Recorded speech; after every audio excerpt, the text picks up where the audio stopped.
J'ai quelque peu hiberné en plein été, mais me voilà de retour. Monsieur bonjour, j'espère que vous avez la pêche et que la vie vous traite bien. Revenez-moi pour vous servir. Aujourd'hui, nous allons parler d'une commande Outer Banks saison 1 et 2. Enfin, rapidement la saison 2, parce que j'ai pas trop envie de spoil, tu vois. Finding it, that's where your fun ends. That's where all your problems begin.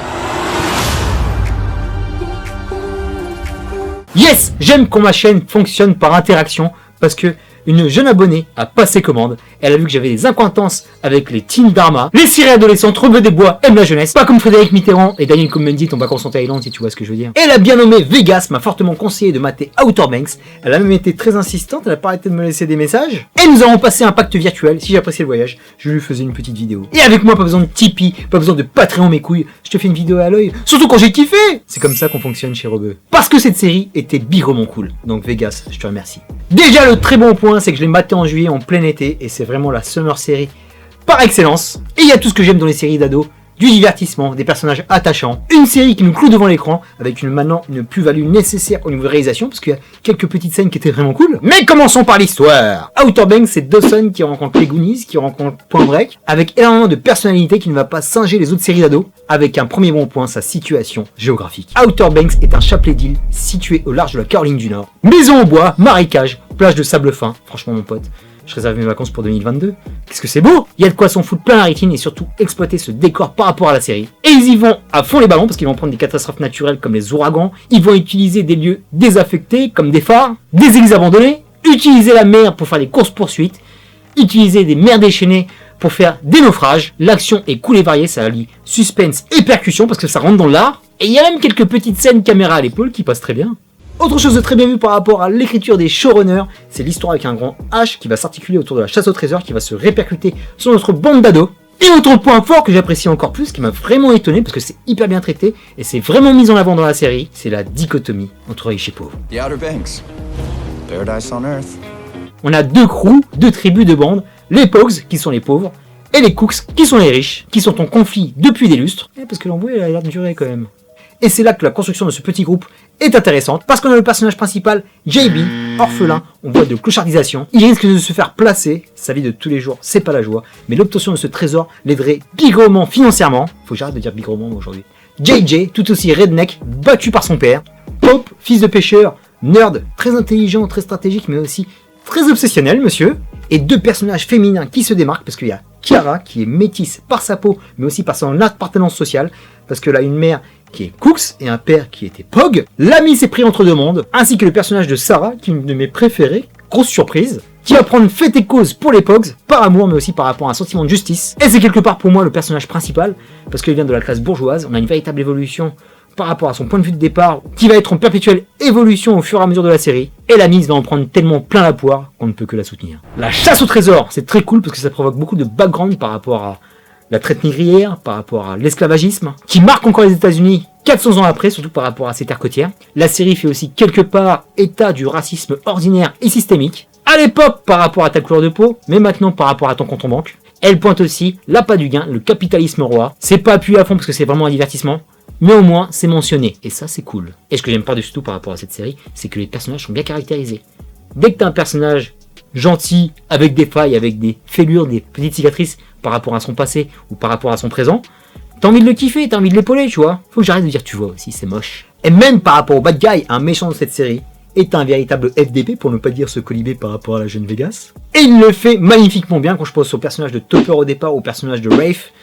Les mecs, ils assurent, c'est des véritables têtes à baffe, ou de tête à coude, ou de tête à coup de boule dans les dents, tellement ils te foutent la rage, et ça c'est excellent, c'est vraiment une belle performance d'acteur. Les personnages, là c'est plutôt les personnages secondaires, sont en perpétuelle évolution. Des personnages que je pensais bâtards au départ, qui vont se retourner au fur et à mesure de la série, comme des personnages qui vont faire le chemin inverse, avec de bons twists emmenés. Même si certains tu les vois arriver à des kilomètres, c'est pas grave, je passe. Transition pour rentrer dans la bémol zone. Alors yes, il y a des petits scratchs. Quand tu vois les acteurs, ils ont tous un physique un peu mannequin H&M, plutôt beau gosse, à se mettre torse-poil sur une pub Abercrombie, ça passe à mort. On a beau les salir, les traîner dans la boue, les faire saigner un petit peu, salir le trait, mais ça reste toujours des beaux gosses. Ou un ado lambda aura du mal à s'identifier, mais ils sont tellement top que je pense que tu peux kiffer. C'est une summer série, mon pote, c'est l'été, faut s'éclater. Restons dans le physique, on parle d'âge. Ils sont supposés jouer des gamins entre 16 et 17 ans. Sincèrement, quand tu vois John B, mec, est assez baraque, Il a plutôt un physique à avoir à 25 piges. Il joue très bien son rôle, mais mon gars, tu vois pas ce gars-là au lycée, c'est pas possible. Un peu JJ qui est à la limite, Pop ça peut passer parce qu'il fait vraiment très jeune. Kara aussi. Mais lui, non. Heureusement qu'on ne les voit pas beaucoup au lycée. Il doit y avoir 2-3 scènes au lycée, pas plus. Parce que sinon ça aurait fait tâche. Le triangle amoureux, classique, qui revient souvent. Là, il passe rapidement sur la première saison et après on le laisse de côté et ça c'est cool parce que sinon ça aurait été vraiment relou, j'aurais lâché la série. Et même les histoires d'amour sont traitées de manière secondaire. Vraiment, on est sur l'aventure. Et ça, c'est très bien. Attention au fort degré d'incrédulité que va te demander la série quand tu vas la mater. La première saison, ça passait super bien. Tu as accepté tout ce que tu voulais à l'écran. La saison 2, ça pêchait par excès de gourmandise. Pour juste une scène au hasard avec un personnage qui s'arrête dans la saison 2, une adolescente qui rivalise physiquement avec un gars de 30 ans qui fait le triple de son poids et qui arrive à le mettre KO. Non, faut s'arrêter là. Non, c'est pas bien. Donc les gars, il va falloir doser pour la suite, s'il vous plaît. La gestion du what the fuck. Il y a plein de trucs qu'on accepte, comme je t'ai dit. Par rapport à tout ce qu'ils ont vécu dans la saison 1, c'était vraiment bien. Et par rapport à la saison 2, c'est vachement exagéré. Il y a des trucs qui se rajoutent, qui n'auraient pas dû se rajouter, je trouve. Il y avait une sorte d'équilibre qui a été installé. Je pense que vous en avez trop fait, surtout par rapport à cette chasse au trésor. Même si c'est bien de les mettre en galère, parce que ce groupe-là, en plus de ne pas avoir une vie des plus faciles, ils mangent défaite sur défaite, c'est des lanternes rouges. Ils vont être relégués en Ligue 2, tellement ils n'arrêtent pas de perdre. Sur une saison, je veux bien. Sur une saison et demie, je veux bien, mais à un moment, tu peux pas leur donner une petite réussite. Parce que le pain noir, ils l'ont bouffé, il y a plus rien. Je sais pas ce que tu peux leur faire bouffer sur la saison 3. Même si on apprend toujours avec l'adversité et l'échec, même si on apprend en tombant, même s'il faut souffrir pour grandir, donne-leur un peu de lumière, bordel! Je pense qu'on a fait le tour de la question par rapport à Outer Banks saison 1 et 2. Je suis pas allé à fond les ballons pour ne pas te spoil, pour pas te remettre dans l'histoire, parce que j'ai découvert la série, vraiment, la jeune Vegas me l'a conseillé. J'ai vu le premier trailer, et je me suis dit, allez, lance-moi le premier, et après j'étais complètement dedans. Ça s'est enchaîné, il y avait des super beaux moments, de beaux moments d'émotion aussi que j'ai oublié de mentionner, parce que à la fin de la saison 1, épisode 10, vraiment dans l'épilogue, j'avais la larme à l'œil, ils ont réussi à m'avoir. Je faisais partie de cette famille, j'ai l'impression d'être limite l'oncle ou les darons de ces gamins.